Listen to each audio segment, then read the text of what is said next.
नमस्कार दोस्तों, स्वागत है आप सबों का इस educational channel learning on tube पे। और जिसमें आज हम बात करेंगे सेंट्रल टीचर एलिजिबिलिटी टेस्ट यानी CTET के बारे में कि इसमें किस तरह से तैयारी करनी होती है और क्या क्या इसके लिए एलिजिबिलिटीज़ होती हैं और क्या क्या करना पड़ता है, कौन सी बुक्स पढ़ें, किस तरह से पढ़ें और ऐसी कौन सी स्ट्रेटजी अपनाएं कि 120+ मार्क्स इसमें कम से कम ला सकें।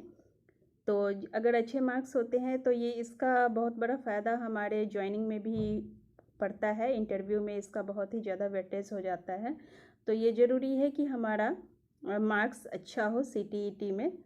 तो आज हम लोग इसी बारे में बात करेंगे CTET से संबंधित फर्स्ट पेपर का, यानी 1 to 5 क्लास के लिए जो होता है, तो वो उसका वीडियो अपलोड हो चुका है यूट्यूब पे। और ये नेक्स्ट वीडियो है, वीडियो पार्ट 2 है, जो कि TGT और PGT के बारे में। और इसमें हम बात करेंगे TGT और PGT के बारे में। और इसका एग्ज़ाम का डेट है 5 जुलाई 2020 संडे को इसका एग्ज़ाम होने वाला है। अभी तो वैसे लॉकडाउन की स्थिति है तो पता नहीं, भगवान ही जाने कि हो पाएगा या नहीं, लेकिन फिर भी हम लोग उम्मीद तो कर ही सकते हैं और अपनी तैयारी को बनाए रखना ज़रूरी भी है हमारे लिए।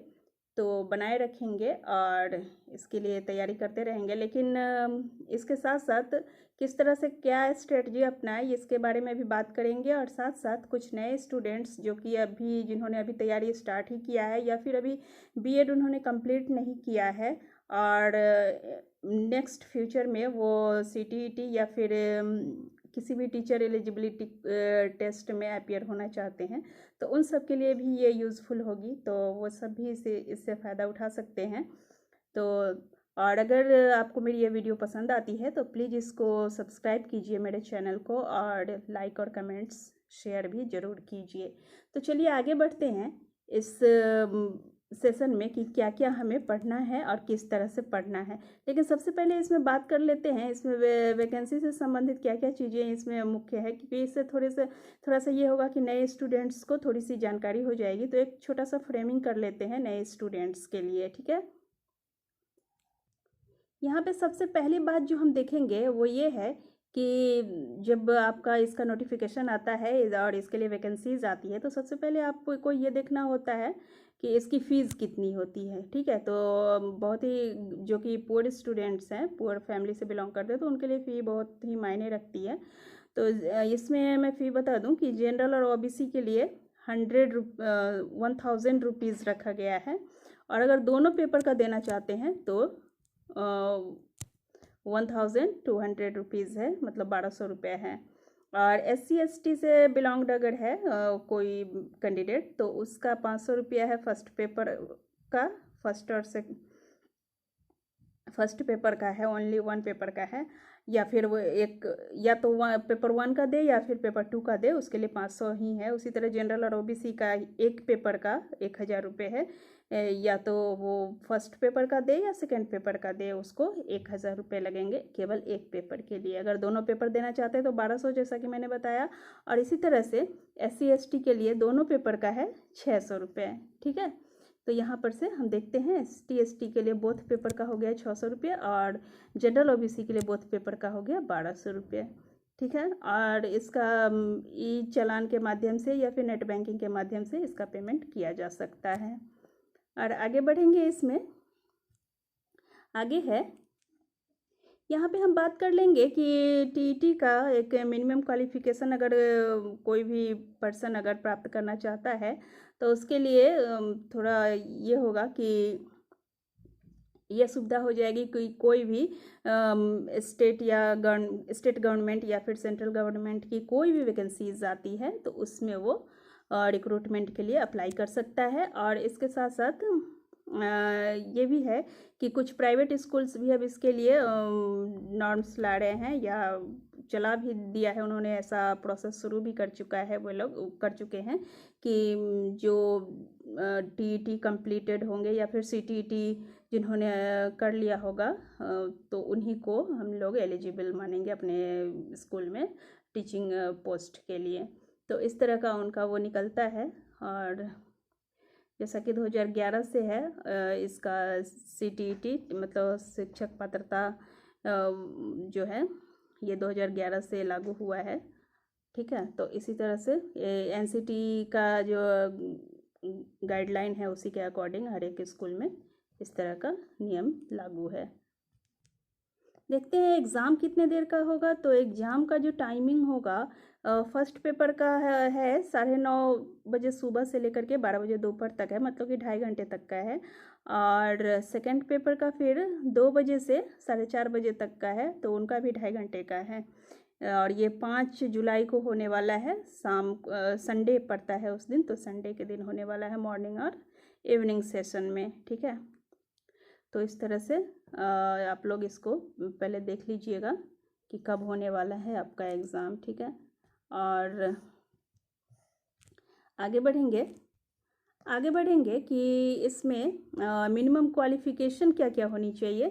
तो ये बहुत ही माइंड करता है आजकल, मतलब कि जो भी कैंडिडेट है इसके बारे में ज़्यादा जानकारी नहीं रखते या फिर उनकी फैमिली बैकग्राउंड ऐसी नहीं है तो उन्हें दिक्कत होती है। तो उनके लिए मैं बता दूं कि इसमें जो मिनिमम क्वालिफ़िकेशन है 6 to 8 के लिए, अभी हम लोग 6 to 8 TGT के बारे में बात कर रहे हैं। तो TGT के लिए ग्रेजुएशन पास होना चाहिए या फिर फाइनल ईयर का भी हो, फाइनल ईयर का पेपर दे रहा हो तो वो भी चलेगा, अपीयरिंग के तौर पे वो एग्ज़ाम दे सकता है CTET का। और 2 ईयर डिप्लोमा उन्होंने कर रखा हो, या तो ग्रेजुएशन और साथ में 2 ईयर का diploma in elementary education by whatever name known, जो कि उस स्टेट में जो भी उस डिप्लोमा एलिमेंट्री एजुकेशन का जो भी नाम है उस स्टेट में।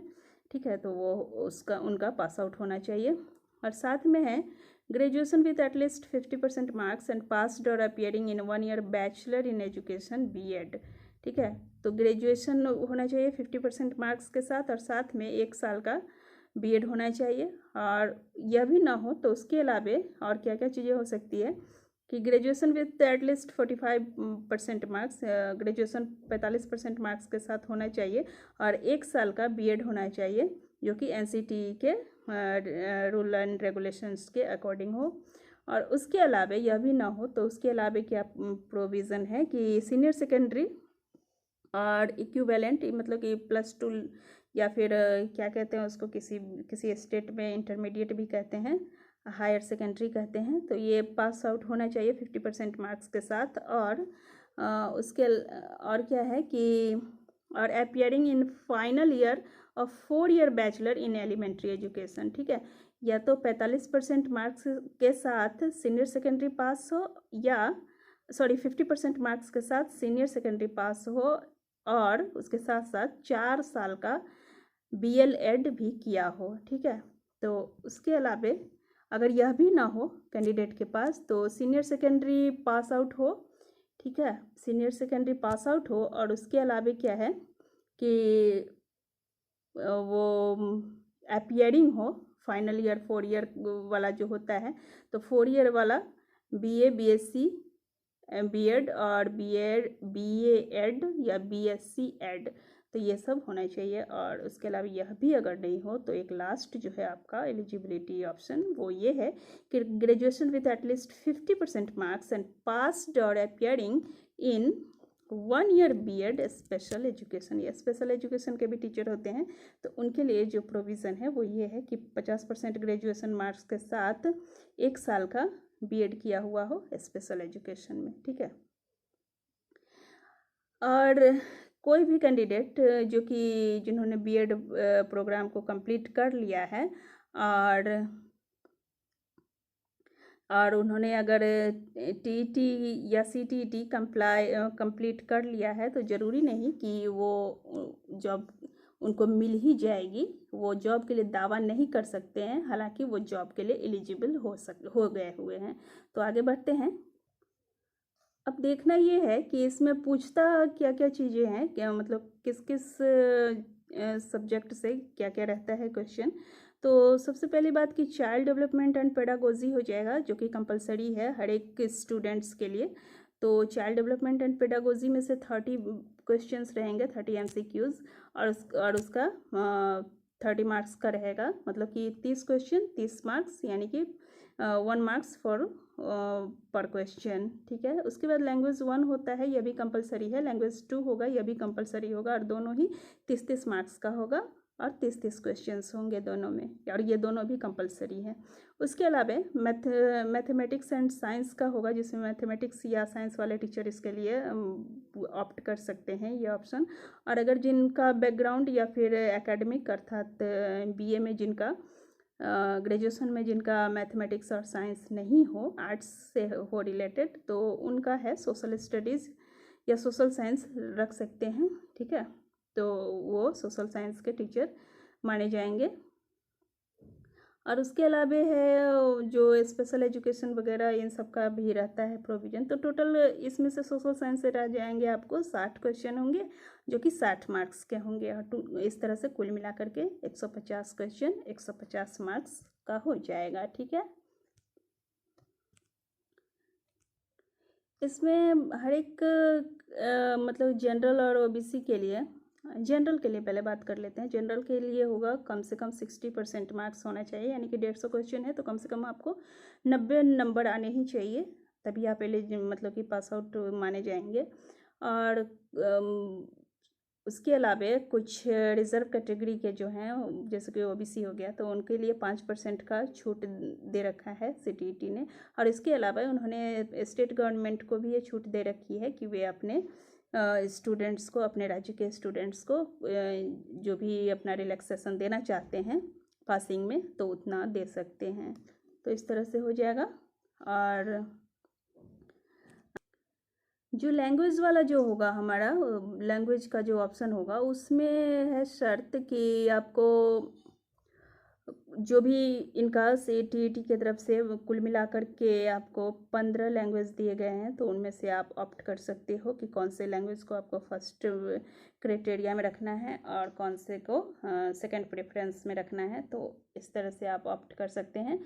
जिनका इंग्लिश मीडियम है वो इंग्लिश को फर्स्ट में रख सकते हैं, और दूसरा जो भी उनका जो भी लैंग्वेज जिसमें वो खुद को एक्सप्रेस कर सकते हैं, तो वो लैंग्वेज वो रख सकते हैं फर्स्ट और सेकेंड लैंग्वेज के तौर पे। तो ये कंपलसरी होता है, लेना ही लेना होता है। हर एक स्टूडेंट को 2 लैंग्वेज ऑप्ट करने ही होते हैं, ठीक है। तो इस तरह से आप यहाँ से ऑप्ट कर ले सकते हैं। बात करेंगे क्वेश्चन पेपर का, तो क्वेश्चन पेपर का जो मोड होगा वो बाइलिंगुअल होगा, यानी कि हिंदी और इंग्लिश दोनों ही लैंग्वेज में रहेगा, हिंदी और इंग्लिश दोनों ही भाषाओं में रहेगा। और क्वालिफाइंग मार्क्स जैसा कि मैंने बताया कि 90% देते हैं जनरल को, 60%, जिसमें कि 90 मार्क्स हो गए टोटल। और SC ST और OBC और या फिर डिफरेंटली एबल्ड जो पर्सन्स हैं उनके लिए गवर्नमेंट या फिर लोकल बॉडीज़ जो हैं उनको छूट मिली हुई है कि वो अपने हिसाब से छूट पासिंग में अपने कैंडिडेट्स को दे सकते हैं, ठीक है। तो ये है इस तरह से हो गया। और आगे चलेंगे, इसमें should give weightage to qualifying the city.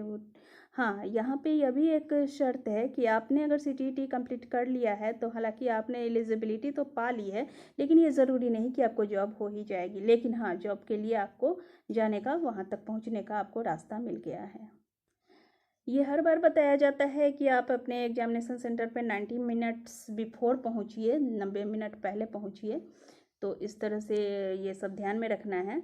अगर 2 बजे एग्ज़ाम है तो आप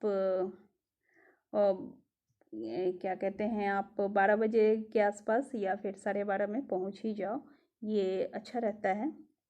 और व्यर्थ की धक्का मुक्की और भागम भाग से भी बचने, क्या पता ट्रैफिक में फंस गए तो हमारा एग्ज़ाम छूट जाएगा, ठीक है। तो इस तरह से पहले पहुंचना ज़रूरी है। और एडमिट कार्ड जो है आपको वो डाउनलोड करना होगा, और इस तरह से एग्ज़ाम पे आप पहुंच जाइए, ठीक है। आगे बढ़ेंगे। आपको अपने क्वेश्चन पेपर पे किसी तरह का मार्किंग वगैरह नहीं करना है, ये इन सब बातों को ध्यान में रखना है आपको। और किसी भी तरह का फॉल्स इन्फॉर्मेशन भी नहीं देना है, वरना आपका एग्ज़ाम कैंसिल कर दिया जाएगा। और हाँ, एक बात और है कि रीचेकिंग और रीएवैल्यूएशन का कोई प्रोसेस नहीं है सीटीईटी में, तो इस बात को पूरी तरह से गांठ बांध लें कि जो बच्चे आजकल हल्ला मचाते हैं, जो पास आउट नहीं होते, वो हल्ला करते हैं कि हमने ऐसे लिखा था वैसे लिखा था तो हमारा नहीं आया, हमारा पास हम नहीं हुए। तो जो भी हो, इसमें बच्चे की गलती हो या फिर सरकार की या फिर एग्ज़ाम ऑथराइज्ड जो भी है उसके लिए ऑथराइज्ड बॉडी, तो वो जिम्मेदार नहीं होता है। तो जो कुछ भी आपको करना है यही आपका अटेम्प्ट में ही करना है, और किसी भी तरह का आपको इवैल्यूएशन या रीचेकिंग का सुविधा आपको नहीं दी जाएगी। तो इस बात को पूरी तरह से ध्यान में रखना है आपको, ठीक है। और इस तरह से आपको एक बात और इम्पोर्टेंट है जो कि मैं आपको बताना चाहूँगी कि इसमें क्या होता है कि जैसे कि आपने एग्ज़ाम क्वालिफाई कर लिया, आप पास हो गए, तो आपको जो है जो सर्टिफिकेट दिए जाएंगे, मतलब कि सीबीएसई इसको ऑर्गेनाइज़ करती है, तो सीबीएसई की तरफ से जो सर्टिफिकेट दिए जाएंगे वो आपको घर पे नहीं पहुंचाया जाएगा, या उसके लिए आपको कहीं जाने की ज़रूरत नहीं है। वो लोग मतलब कि सीबीएसई आपका एक डिजी लॉकर अकाउंट आपका तैयार करेंगे, और उसी डिजी लॉकर अकाउंट में मतलब डिजी अकाउंट में आपको वो आपका सर्टिफिकेट भेज देंगे। तो यहाँ पे आपको ये बात ध्यान में रखने की है कि आप जो भी मोबाइल नंबर वहाँ पे देते हो या फॉर्म भरते समय आप फॉर्म में डालते हो, वो मोबाइल नंबर आपको एनी हाउ आपको मतलब कि चालू रखना है, और वो ऑन रहना चाहिए क्योंकि उसी पे आपका मार्कशीट आएगा, उसी नंबर पे। तो इस चीज़ को आप बिल्कुल ध्यान में रखिए, वो सर्टिफिकेट उसी पे आएगा। डिजी लॉकर मतलब कि डिजिटल फॉर्म में आएगा, तो डिजी लॉकर अकाउंट वो खुद ही खोल देते हैं सीबीएसई वाले, मेरा भी इसी तरह से आया था, तो इस तरह से आपका आएगा। तो ये बात बिल्कुल ही आपको ध्यान में रखनी है, ठीक है।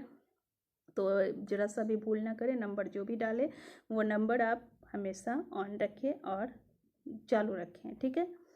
और दूसरी बात यहाँ पे एक और जो है इम्पोर्टेंट बात, इससे संबंधित जो भी आपको लीगल स्टेप लेना होगा या बाद में किसी भी तरह का कोई इशू होता है, तो किसी भी तरह का अगर आपको लीगल स्टेप लेना हो पड़ सकता है, भगवान न करे कि ऐसा हो, बट अगर ऐसा हुआ तो इससे संबंधित जो भी लीगल ज्यूरिडिक्शन का जो भी होगा वो सब दिल्ली कोर्ट में ही होगा। तो आपको इसकी सुनवाई दिल्ली कोर्ट में ही हो सकेगी, जो कि इसके लिए जो रिस्पॉन्सिबल होंगे वो सीबीएसई के सेक्रेटरी होंगे, और उन्हीं के थ्रू आपका सुनवाई होगा, ठीक है। तो अब सबसे बड़ी बात ये है कि हमें पढ़ना क्या है। पढ़ना ये है पेपर 2 में जो टीजीटी की बात कर रहे हैं हम लोग, तो चाइल्ड डेवलपमेंट एंड पेडागोजी में है 30 क्वेश्चन, जिसमें से 15 क्वेश्चन आपको हो जाएंगे चाइल्ड डेवलपमेंट से, यानी कि एलिमेंट्री स्कूल चाइल्ड का रहेगा, और उसके बाद बी मतलब कि ए है ये, और बी में हो जाएगा concept of inclusive education and understanding children with special needs, इसमें से 5 क्वेश्चन रहेंगे, ठीक है। तो कुल मिलाकर के आपको हो गए 15 क्वेश्चन, इसमें से 5 क्वेश्चन इसमें से, और उसके अलावा सी में हो जाएगा लर्निंग एंड पेडागोजी, जिसमें से आपको 10 क्वेश्चन रहेंगे, ठीक है। तो ये हो गए आपको 15 30 हो गए। आगे बढ़ते हैं।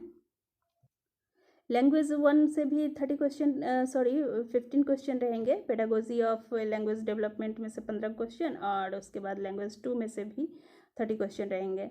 तो लैंग्वेज 1 में 30 क्वेश्चन, जिसमें से लैंग्वेज कम्प्रीहेंशन का 15 क्वेश्चन, और पेडागोजी और लैंग्वेज डेवलपमेंट में से 15 क्वेश्चन। उसी तरह से लैंग्वेज 2 में से भी आपको 30 क्वेश्चन रहेंगे, कम्प्रीहेंशन से 15 क्वेश्चन, और पेडागोजी ऑफ लैंग्वेज डेवलपमेंट का 15 क्वेश्चन, ठीक है। तो इस तरह से रहेगा। और बात करेंगे कि इसमें से बुक्स कौन कौन सी पढ़ी जाए, तो बुक्स के लिए ज़्यादा है तो वह मचाने की ज़रूरत नहीं है। इवन एक सिंपल सी आप मतलब कि प्रीवियस ईयर्स के जो क्वेश्चन वाले बुक आते हैं, केवल क्वेश्चन बना करके भी आप इसको क्वालिफाई कर सकते हो। ज़्यादा ये सर दर्द वाला एग्ज़ाम नहीं है। बहुत सारे आपको वीडियोस भी इस पे यूट्यूब पे मिल जाएंगे कि ऐसा CTET ये पास आउट वो दिस दैट, बहुत सारे चैनल्स हैं तो बताते हैं। तो मुझे नहीं लगता कि उन सब की ज़रूरत पड़ती होगी, या फिर अगर आप सचमुच ऐसी वीकनेस फील करते हैं तो आपको ज़रूर इनसे मतलब कि फ़ायदा लेना चाहिए, ज़रूर इन सबको वॉच कीजिए। लेकिन अगर आपका बेसिक अगर मजबूत है तो आपको इन सब की ज़रूरत उतनी नहीं पड़ेगी।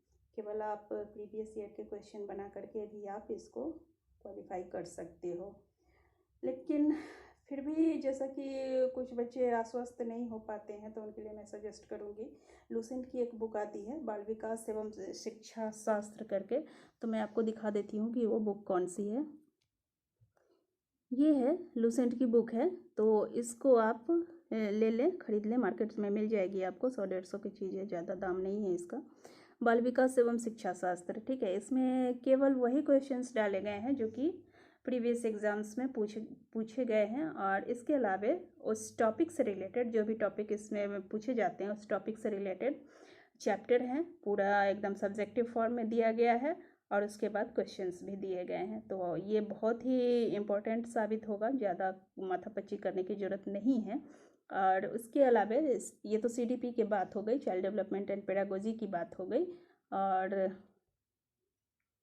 और अगर दूसरे टॉपिक की बात करें, दूसरे सब्जेक्ट की बात करें, मतलब कि सब्जेक्ट क्या, उसी में पेपर का दूसरा सेगमेंट की बात करें, तो सोशल स्टडीज़ है, मैथमेटिक्स है, साइंस है, तो उन सब के लिए आप अगर NCERT की बुक्स पढ़ लेते हो रिलेटेड टॉपिक से, तो आपको ज़्यादा कुछ सोचने की ज़रूरत नहीं पड़ेगी, एग्ज़ाम का डर भी गायब हो जाएगा। तो ज़्यादातर क्वेश्चंस NCERT से ही पूछे जाते हैं, क्योंकि CBSE NCERT नॉर्म्स को ही फॉलो करती है। तो NCERT को आप लोग बिल्कुल भी कम करके मत आके दूसरी किसी बुक पे आप ज़्यादा विश्वास नहीं करें, ज़्यादा वेटेज आपको NCERT को ही देना चाहिए, क्योंकि सिर्फ यही और यही एकमात्र एक ऐसी चीज़ है, एक ऐसी बुक होती है जो कि आपको सफलता दिलाती है। और रह गई बात TET की, तो TET में जो है इसका इम्पोर्टेंस बहुत ही ज़्यादा है। किसी भी TET को अगर आप क्वालिफाई करना चाहते हो तो NCERT को आपको फॉलो करना ही होगा, NCERT को आपको पढ़ना ही होगा। इवन वो किसी भी स्टेट का TET हो, STET हो, या फिर किसी भी तरह का, या फिर CTET हो, जो कुछ भी हो, तो NCERT को अगर आपने पढ़ लिया है तो आपको ज़्यादा डरने की ज़रूरत नहीं है। उसके अलावा आप CDP के लिए मैंने बता ही दिया, लूसेंट का। और उसके अलावा लैंग्वेज 1 और 2 के लिए आप लैंग्वेज 1 हिंदी इंग्लिश अगर रखते हो तो उसके लिए ज़्यादा सोचने की ज़रूरत नहीं है, ऑक्सफोर्ड ग्रामर से भी काम चल सकता है, क्योंकि इसमें ज़्यादा डिफ़िकल्ट क्वेश्चन पूछे नहीं जाते हैं। तो ऑक्सफोर्ड इंग्लिश ग्रामर या फिर KP ठाकुर की आती है, वो भी पढ़ा जा सकता है। और हिंदी के लिए कोई बढ़िया सी व्याकरण की कोई पुस्तक, कोई बुक आप ले सकते हो, जो भी अच्छी सी मार्केट में हो, या फिर आपको जो भी अच्छी लगती हो। तो मार्केट में अगर आप बुक लेने जाते हो तो सबसे पहले आप बस बुक खरीदा और लेके मतलब कि ख़रीद के भाग आए, ऐसा मत कीजिएगा। जो भी बुक आप वहाँ पे देखते हैं, दुकानदार बहुत सारी बुक दिखा देते हैं, तो उसमें क्या होता है कि हम थोड़ा सा कंफ्यूज हो जाते हैं कि क्या लेना है क्या नहीं लेना है। तो उसमें आप क्या कीजिए कि 1-2 चैप्टर उसको 1-2 पेज पढ़ करके देख लीजिए। अगर उसकी भाषा आपको समझ में आती है या आपके हिसाब की लगती है तभी लीजिए, या फिर ज़्यादा क्लिष्ट या डिफ़िकल्ट लैंग्वेज में वो बुक लिखी हुई है तो वो आपके लिए नहीं है, वो मत लीजिए, क्योंकि जब आप समझ ही नहीं पाएंगे तो फिर उसको याद क्या रख पाएंगे। ठीक है, तो इस तरह से आपको बुक खरीदने में भी थोड़ा सा ध्यान देने की ज़रूरत होती है। तो ये थी आज के वीडियो से संबंधित इम्पोर्टेंट बातें। आगे चलूँगी मैं PGT की तरफ। तो PGT में भी सेम यही प्रोसेस होता है। PGT के लिए बस BEd करना है, और उनको ग्रेजुएशन अगर उनका कंप्लीट है, PG अगर कंप्लीट है और उन्होंने BEd कर रखी है तो PGT के लिए वो एलिजिबल होते हैं। PGT वालों को किसी भी तरह का CTET देने की ज़रूरत नहीं पड़ती है, केवल उनको PG मतलब कि पोस्ट ग्रेजुएशन एग्ज़ाम उन्होंने पास कर लिया हो और BEd कर लिया हो, बस इतनी ही ज़रूरत है, या फिर MEd भी किया हो तो वो PGT के लिए एलिजिबल होते हैं। तो PGT के लिए CTET नहीं ऑर्गेनाइज की जाती है। ठीक है, तो हो गया इसमें पेपर 2 के बारे में बात हो गई। 1 के बारे में मैंने वीडियो अपलोड कर दिया हुआ है, आप उसको प्रीवियस वीडियोस में आप देख सकते हो। वैसे मैं इसका लिंक भी डाल दूँगी, तो वहाँ से आप उसको देख सकते हो।